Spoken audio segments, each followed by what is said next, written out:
افغان اتلان استرالیا پر وړاندې ښه وځلېدل.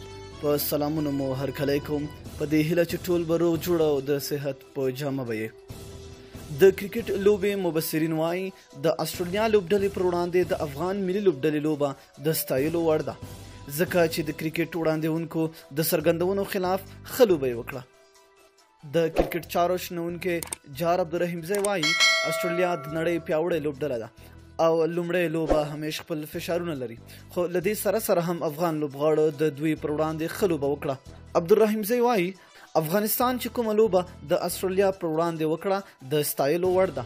د کرکټ مبصرینو له وړاندې ویلي وو چې په دې ویشتنځای باندې توپوهنه خورا ستونزمنه ده، خو د دې اټکلونو پر خلاف ملي لوبغاړو ډېره ښه توپوهنه وکړه. د عبدالرحیمزی په خبره بله مهمه مسله دا وه چې د ملي لوبډلې توپوهونکي د استرالیایي لوبډلې تر فشار رانغلل او پر ځان یې پوره تسلط درلود. عبدالرحیمزی وایي هغه څه چې دوی له ستونزې سره مخ کړل په توپوهنه کې د دوی خپلې تېروتنې وې.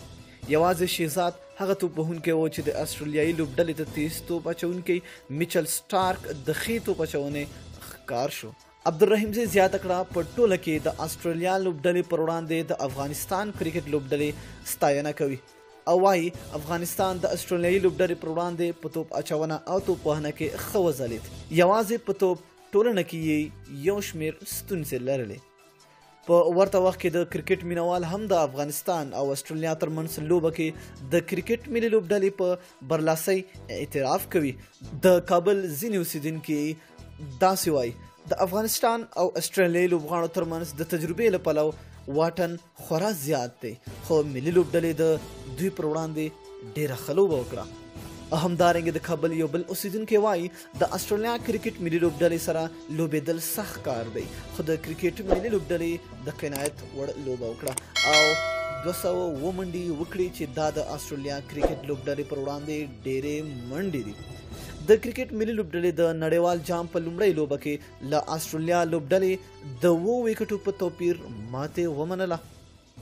ملي لوبډلې د ټولو لوبغاړو په سوځېدو په 38 اوره او 2 باله کې 200 منډې جوړې کړې او سیالۍ لوبډلې ته یې د 208 منډو هدف وټاکه.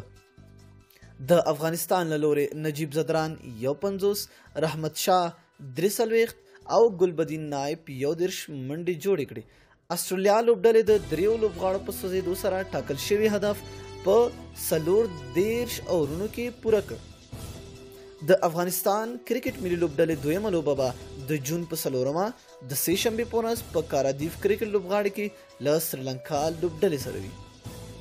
که چېرته مو ویډیو خوښه شوې وي ویډیو در سره لایک کړئ. د لوی الله په امان.